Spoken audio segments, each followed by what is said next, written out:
talk about science, there's actually a huge debate as far as what constitutes science and what is not science. This is partly involved in a topic called the demarcation problem. So think about when you demarcate something, when you section out something. And there's a whole book called What is this thing called science? So the definition of science is actually not as straightforward as people think. There's a field of study called the philosophy of science. And you can get a PhD. That was actually one of my goals in life initially, was to get a PhD in philosophy of science after I was exposed to it in my undergraduate days in chemistry. So my first degree was in chemistry, but I had a minor in philosophy. And when I was taking philosophy, I took a class called the philosophy of science. This was exactly 11 years ago when I left the medical track, which was the initial plan, and I moved to the philosophy of science track. And so the philosophy of science focus I was going to emphasize had to do with what is science, understanding what science is and what it isn't, and then, of course, helping people to understand the role that science can play. Science can explain certain things, and it can't explain other things. So there's an idea called scienticism, or an extreme scienticism, which is where people say that I believe science can explain everything, period. Well, the problem is, if you're dealing with quantifiable things, and so that's what a lot of things we do in science, we deal with quantification and quantifying. Well, the problem is, how do you quantify things like love, faith, hope? You can't really quantify some of those things. So there's things science cannot do. And it's not that science can't do them now and science will be able to do them tomorrow. It's that science does not have the capacity to do them. It's not within it the ability of science to do it. So I want to quote a guy, and I actually have two other books here. So the first one I showed you is called Scientists of Faith, 48 Biographies of Historic Scientists. The other one that actually just came out, I think it was last year. Well, first of all, it came out as this book. This book is called God's Undertaker, Has Science Buried God? So this one is written by John, well, they're both, the ones I'm going to show you now are written by John Lennox. The first one, God's Undertaker, Has Science Buried God? The focus of that one is trying to understand the nature of the discussion. John Lennox has technically has 3 PhDs, but his emphasis is in mathematics, philosophy of science, and then he also has a master's in ethics, bioethics. So he basically focuses on the question of science and its relation to faith and so on and so forth. So that's number one. That's what science, he talks about that in his writings. But number two, Lennox is also a mathematician. And if you're talking about science, mathematics gives us the language of science, which is what people like Galileo believed. And without math, there is no science for the most part, especially in the arena of physics. We need that. In biology, we get into naming things where you don't need mathematics as much. But generally, we need math in anything that requires quantity. So that's why a lot of scientists of old were, like physicists, were mathematicians and physicists. You see, they did both, not one. So that's the first book. This one has Science Buried God. There's some people in the science community who say that if you believe in science, if you do science, then you can't have faith. There's people that believe that kind of stuff. And John Lennox was a professor at Oxford University, and he actually debated Richard Dawkins and some of these people. He actually debated Stephen Hawking, Hawkins is the quantum cosmologist, essentially, or at least I would call him quantum physicist, and Dawkins is a biologist. So these guys, some of them, maybe not so much Hawkins, but someone like Dawkins had presented some ideas that Lennox would consider not valid. You can't exclude God because of an advancement in science. It's one of those problems we have in the science community where they think if we learn more in science, then we don't need God. And some people actually say the reason why some people believe or have faith is because they don't have enough science to explain what's happening. So let's take a step back. Some people say, I don't believe because science has explained something. Well, we'll come back to that one in a second. And number two, there's two big issues, the issue of creation and evolution, and then the issue of the origin of the universe. Those two issues bring people to a point where they say, if science can explain it, then we don't need the Bible. So some people have created something called a dichotomy. The dichotomy is that if this is true, then this is false. Do you see? So true and false. So they've created a dichotomy. The problem with all of this, and I'm trying to lay the groundwork, is that science actually does not have the capacity to do certain things that people want it to do. So in this book, Has Science Buried God? Part of, I believe, the idea is to emphasize that science has not buried God, nor does it have the capacity to bury God. And I'll actually read you a quote at the very end. He says, and in conclusion, I submit that far from science having buried God, not only do the results of science point towards his existence, but the scientific enterprise itself is validated by God's existence. Inevitably, of course, not only those of us who do science, but all of us have to choose the presupposition with which we start. Whenever you believe something or you come to a certain thing in life, you have something, a presupposition. What are you putting before? The presupposition. What are you presupposing? There's something called a worldview. You might have heard of a worldview. The worldview is what shapes your thinking. And we're going to give a very practical example of this in 1 second. And so he says, inevitably, of course, not only those of us who do science, but all of us have to choose the presupposition with which we start. There are not many options. Essentially, there's only two. Okay? In the whole universe, there's only two options when it comes to the question of life, science, faith, and so on. The first option is either human intelligence ultimately owes its origin to mindless matter. So everything we have, everything we just came from mindless matter. No pre-designed plan or no plan ahead of time. Or, number two, there was a creator. So you and I have a mind. That's not in question. The question is, why do we have a mind, number one? And why is our mind trustworthy, number two? And number three, where did it come from? Do you see? So, number one, why do we have a mind? Number two, can we trust our mind?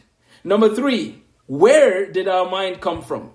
No matter what people believe, ultimately, there is a genuine dichotomy here. It's either God created us, and we can think, and we can reason, and we can function in the way we do because God made us, or we are what we are because of random chance and matter. Through the whatever universe years, everything is just random. There's only two options. Out of the answer to that question, it affects everything we do. If we believe that we came from mindless matter, then we have a problem. We have to explain why we should trust our minds. If our minds are random, why should I trust my mind? C.S. Lewis talks about this also. Number two, if I believe God created the mind, here's the thing now. This is where it gets really interesting. Who is God and what is his nature? Well, let's talk about one thing about the nature of God, and we'll bring it back to science. God's existence is very different from the existence of anything else, in that once he exists, then he exists, and he can't cease to exist. And if he doesn't exist, he can't begin to exist. So when we're talking about God creating the mind, we've seen scientists sometimes say, oh, I was I was growing up and I grew up in the church and now I don't believe anymore. Well, here's the thing. If God created us and God is the creator, he can't cease to exist all of a sudden because we think we figured out something. God is not such that he can just cease to exist. If he exists, he exists. If he doesn't exist, he doesn't begin to exist because, and this is the key, he is eternal. That idea is pretty profound because eternal is just heavy to digest. Now, what's interesting is when we think of the progression of science, and I'll give you the two quick examples. Let's talk about science in specifics. When we think of the history of science, there has not been, from all my studies in physics and chemistry and biology, there has not been any solid science. I call it solid science that we can look at and try and justify the results and all of that. I'm not talking about historical science because evolution is an historical science, the macroevolution. I'm talking about evolution, the question of living things after they came into existence, growing and becoming other things. That whole idea of an amoeba or bacteria or whatever you want to call it, becoming something more sophisticated. That whole idea is a historical science in the sense that you can't prove it to me today. If I told you to prove to me everything exactly as it was, you might not be able to prove it that way. You have to, how do I put it? You have to appeal to certain things in the present, which sometimes will defeat the purpose. But if I tell someone, prove to me that I could, show me how this became this and became that. Well, then they might say it takes millions of years. It takes whatever. Well, now you have faith. You have faith in something you can't necessarily prove to me, but you have faith. So everybody has faith. Let's get that out of the way. Everybody has faith. The question is, what is our faith grounded in? What is our faith on?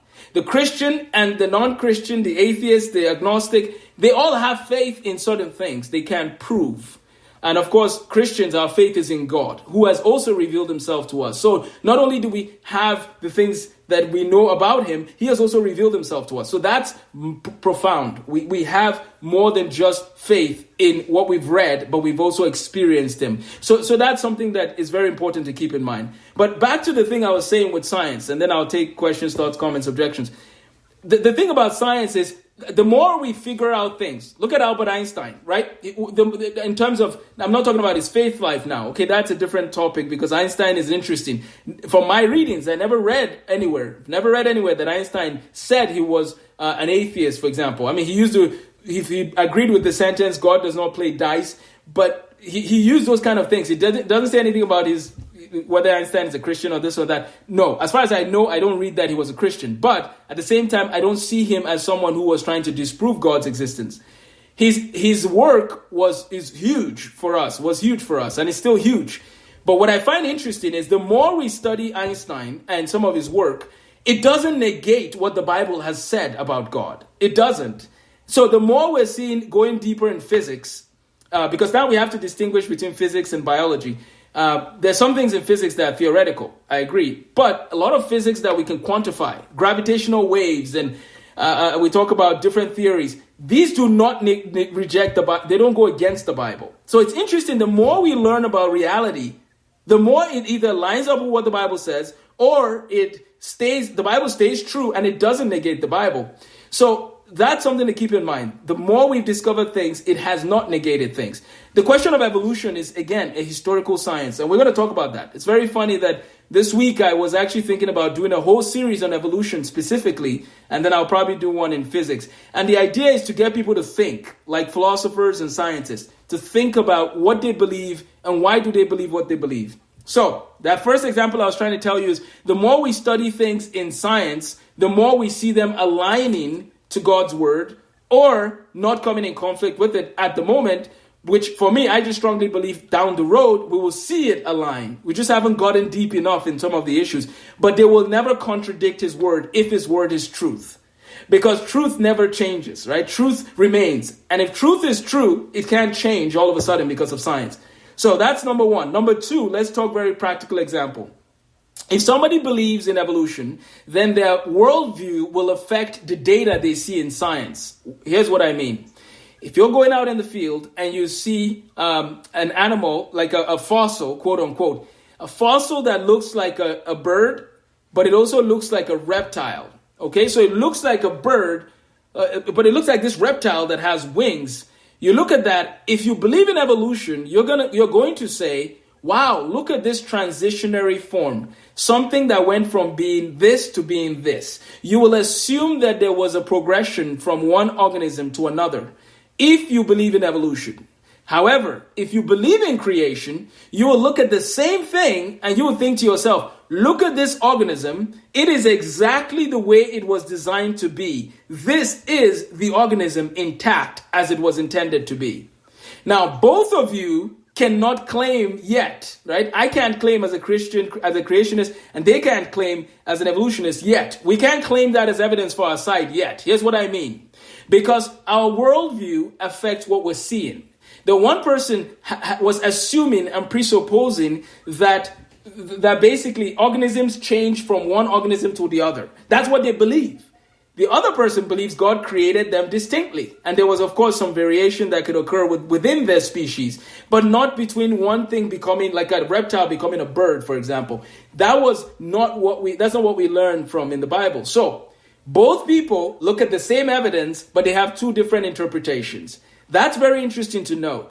And I say that because you see some people who might see that thing and they say, that's a transitionary form. We found it. Evolution is true. Well, you can't say that though. You can't say that because that could have been a uniquely designed organism.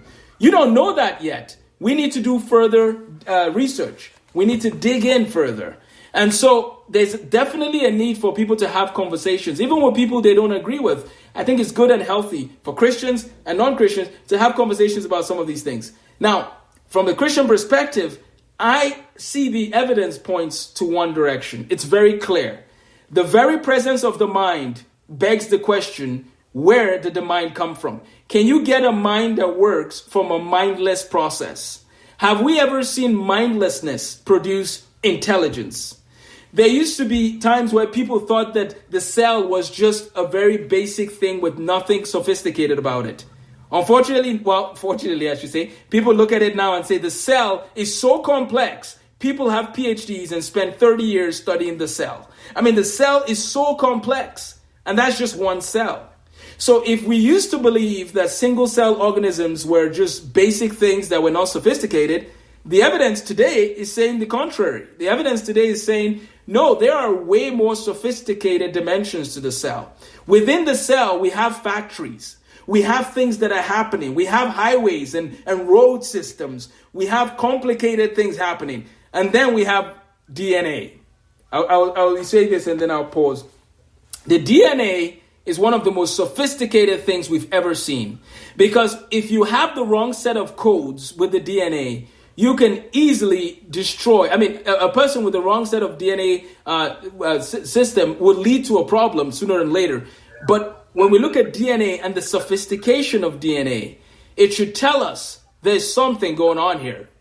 Because how do we explain intelligence, number one? And then how do we explain the part of us? We can't see this part of us, of course, right away, just looking at someone. We can see an expression of the genes. But how do you explain something like DNA that is very precise, like a computer code? How do we explain something that looks like a computer code that didn't come from intelligence? That's a very good question to think about. So ultimately, there's only two options. DNA and the mind came from nothing and mindless matter. Well, let's not call it nothing. We call it mindless matter, which we still have to answer the question, where did the mindless matter come from? We still haven't answered that question, right? But number two, it came from a creator who has a mind, who created us and gave us intelligence. So Lennox ends his book and says, it is strange that some people claim that it is their intelligence that leads them to prefer the first to the second. Some people say that their intelligence makes them think that intelligence came from mindless matter. I don't think you should trust your intelligence if it came from mindless matter, personally. But the last book I want to mention is this one, and then we'll take questions. It's called Can Science Explain Everything? What Lennox is saying, and he has said this in many examples, is that, and this is also by John Lennox, Can Science Explain Everything? Very short book, and it just talks about this question. The answer is no. Science cannot explain everything. But I'll give you the example he gives, and then we'll for real do some questions. The example he gives is this. If somebody builds a car, and you see the car, you can explain all the details of the car, the intricacies of the car. But you can't answer some questions about the car, such as, well, who built the car? Just by looking at it. I mean, of course, if you see the logo, you might say the company. But you might be able to explain how certain things work in the car. But you wouldn't have all the answers in terms of the why behind the car. Why was the car built? I mean, you might have some guesses about it. Science deals more with explaining the intricacies of the workings of a car. Well, if you do this, the car will do that. Okay, great. Well, now tell me why the car was built, and let's go back before the systems in the car were functioning. Science doesn't deal necessarily with that realm. That's where philosophy deals with things. And here's a more practical example. Two more practical examples. When you look at a computer and you push Control A, it highlights all. When you push Control S, it saves a document. When you push Control C, it copies. These are functions that have been built into the computer. Science tells you what happens when you do Control A. And let me add, if it can tell you, right? Because there's another side to the discussion where science is literally lacking. There's so many scientists I've heard over the past few weeks during the COVID-19 pandemic saying things like, we just don't know. We're not sure. We don't know. Those kinds of things. So scientists don't know everything. That's just something people need to realize. Scientists don't know everything. And there's still a lot of things they don't know. And I'm not saying they shouldn't go research it. They should. But they need to recognize there are some things they cannot know because it's not in the realm of science investigating those things.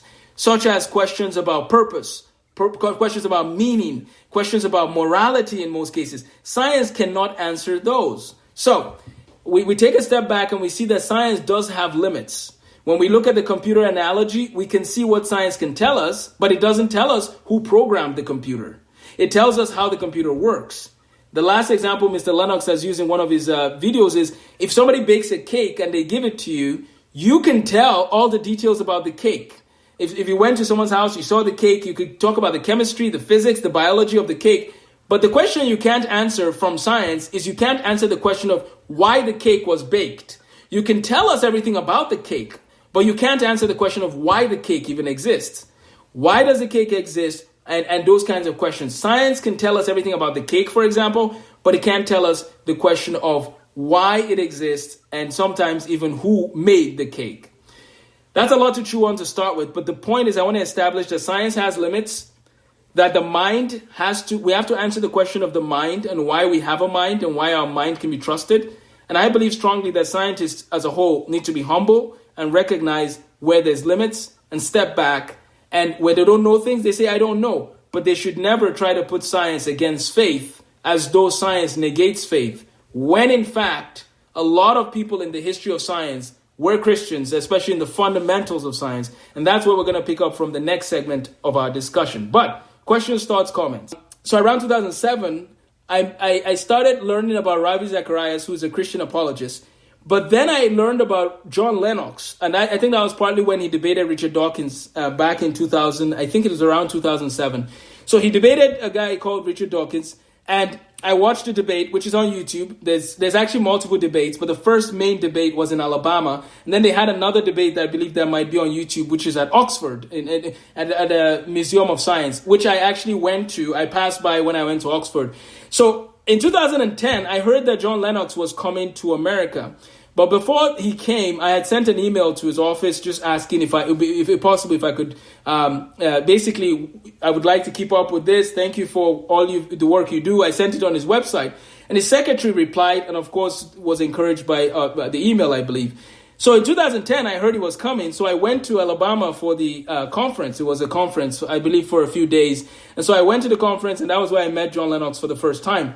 He encouraged me to read a book by a guy called Michael Polanyi, which I'm going to have to pick up those books again. Michael Polanyi was very influential back in the day. I believe he was a chemist. And so that's one of the recommendations he gave me in 2010. But I only had a few minutes to connect with him then. In 2019, I had an opportunity again, of course, to connect with him at Oxford. But here's what's interesting about the second story. The second story goes like this. So I sent an email again. I had already touched base with his office before because of the 2009 email. And so we had kept in touch through the years. And so when I knew that I was going to be flying through England and having a 10-hour layover, I emailed them. And as would happen, we were not sure if he would be in the office. But I still went, when I landed in Heathrow Airport, I still went ahead and got on the bus and headed out to Oxford because I wanted to say hi to the people at that office. And there's a lot of good work happening out there at the office. And so I got on the bus, and while I was going was when we actually found out that John had come in for the day. He wasn't coming in earlier, but he had come in, and they were able to have us connect. So I got a chance to sit down and share some of my questions and thoughts and just get a chance to get his new book, which is Can Science Explain Everything? So that was a really wonderful opportunity. And the lesson there is, for us in life, when we see people that are doing similar work or doing work that we want to do for the kingdom of God, we try and reach out to them. We try and connect and see if we can connect. And if we can connect, then we can learn from those people and use our platform to encourage other people. So I think it's very important to find people that are like-minded. Everybody needs a mentor. Everybody does. And unfortunately, sometimes in life, people don't have mentoring and they never really become what they could have become. So it's very good that these kinds of conversations are happening. It's very good that, for me, I need to keep reaching out to those who I can learn from, right? Elisha had Elijah. Timothy had Paul, and so on and so forth. We need to find people that are doing things similar and then having them encourage us so that we can grow and flourish. Which brings me back to one thing I was going to say earlier. In the 1600s, 1642, Isaac Newton was born. And Isaac Newton, of course, revolutionized science. And he made a famous quote. He's known for a famous quote that he actually didn't make up. He was quoting somebody else. But if I have stood on the shoulders of giants, if I have gone far, it's because I stood on the shoulders of giants. And so what that tells me is that we can learn from these giants in the past, right? People like Newton, people like Einstein, people like Galileo. Some of these were giants that have taught us things that we can learn from. But this is what's interesting. Isaac Newton, the same scientist that we're talking about, in 1665, they had a plague similar to the COVID plague, or the COVID, not plague, but the COVID-19 pandemic. But theirs was different, right? That was like a bubonic plague or something. It was bad, and they had to go home. During those months or that season, that's where Newton came up with a lot of good stuff.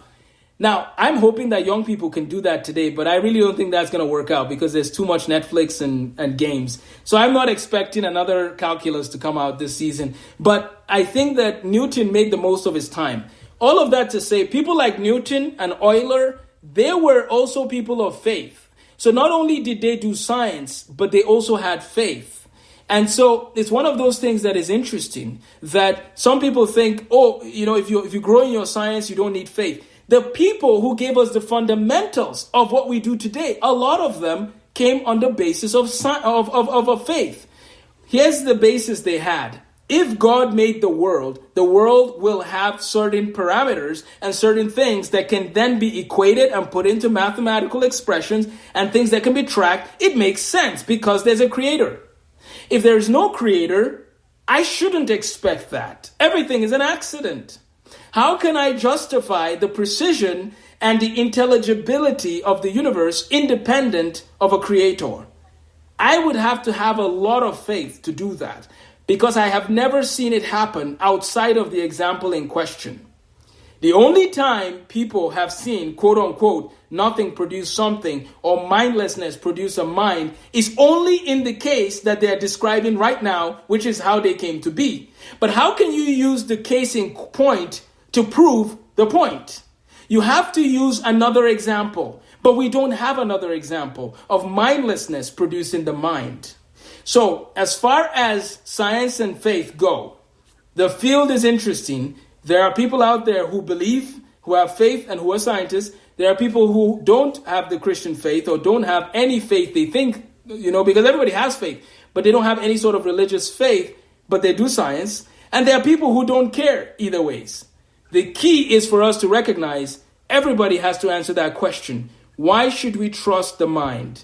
And ultimately, I strongly believe that it can be best explained only if God is the center of the focus of discussion. Outside of him, I don't think that life makes any sense. And so scientists need to be humble to say, I don't know. And then Christians who are scientists need to be willing to speak their faith, but they need to do a very good job of what they do.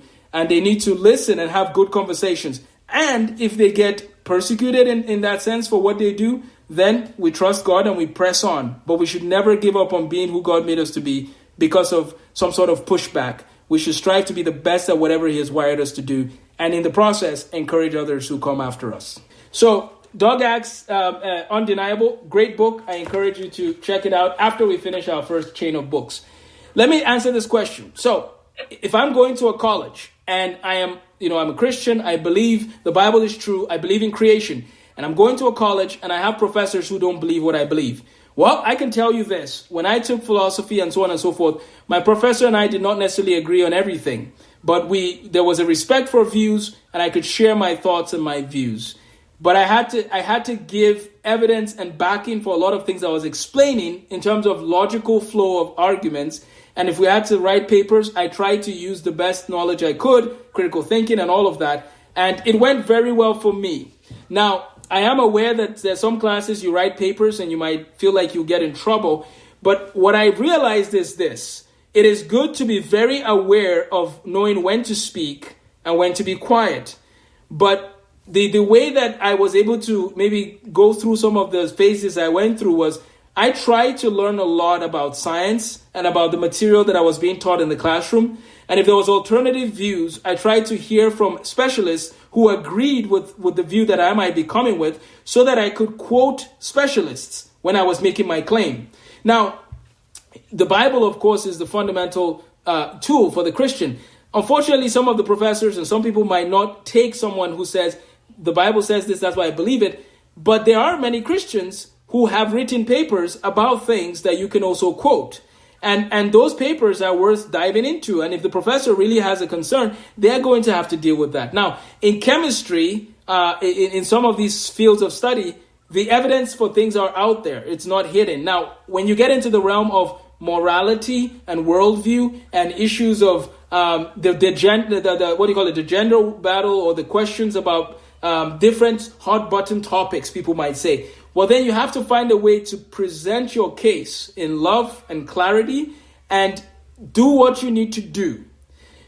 A professor, again, if you're older, a professor might, for example, lose their job because of their position on certain things. And again, the university has to find a way to really make the professor lose their job, because there are laws against just firing someone because they believe evolution is not true. But for students, I have actually hardly met many students that got an F for standing for what they stood for. Maybe they might get a B. This will be in like English, for example. Maybe the English professor just, because there's subjectivity in English, they might just choose to give you a B rather than A. But the key is that you should be able to stand your ground, share what you need to share, give the evidence. So that's why we need to read more, right? We need to read. We need to be able to explain what we believe. What Christians need to be able to explain what they believe.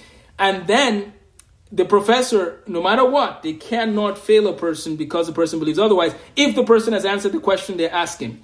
That's one thing I would say, is that we need more young people to go into colleges and to share in love, know when to speak and when to be quiet.